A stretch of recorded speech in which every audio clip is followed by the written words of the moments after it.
सबसे पहले आप सभी के प्रणाम करिश्मा पांडे का। और बहुत ही प्यारा हम गीत लेके आप सबके बीच में आइल बनी, चूँकि देवी मैया के पचरा गीत बा आप सबके बीच में हम रखब करिश्मा पांडे एंटरटेनमेंट के माध्यम से। आप सब सुनी जा और अपन प्यारा आशीर्वाद दी जा। हाथ में त्रिशूल गरबा, हाथ में त्रिशूल गरबा, सोनवा के हार, रूपवा मनवा मोहता, कि बाड़ी शेर पर सवार, रूपवा मनवा मोहता, बाड़ी शेर पर सवार, रूपवा मनवा मोहता।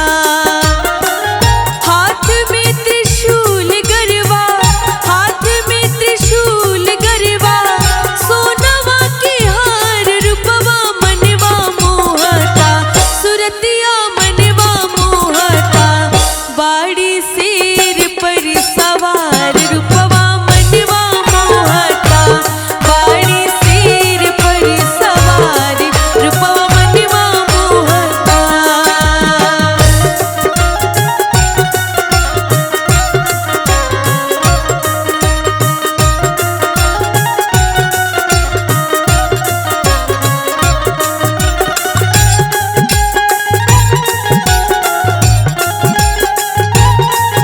बोली शीतला मैया की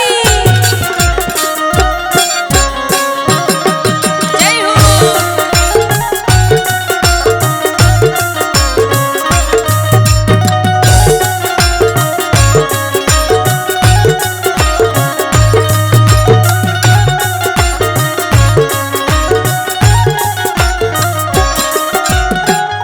एक हाथ चक्र दूजे सुही तलवरिया,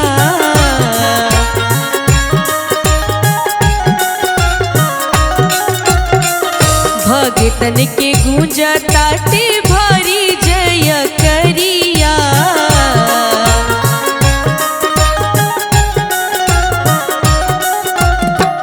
एक हाथ चक्र दूजे सोहे तलवरिया, भगतन के गूंजा ताटे भारी जय करिया।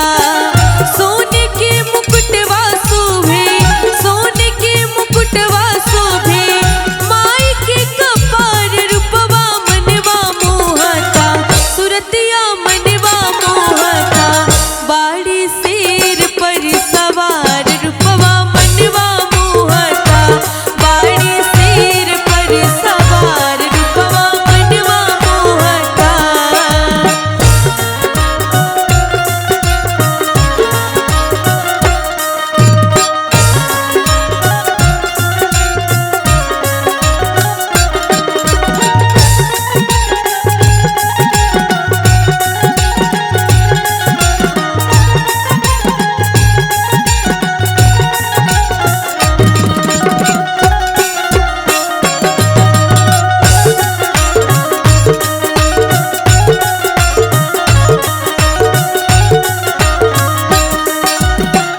गदा सोहे फूल सो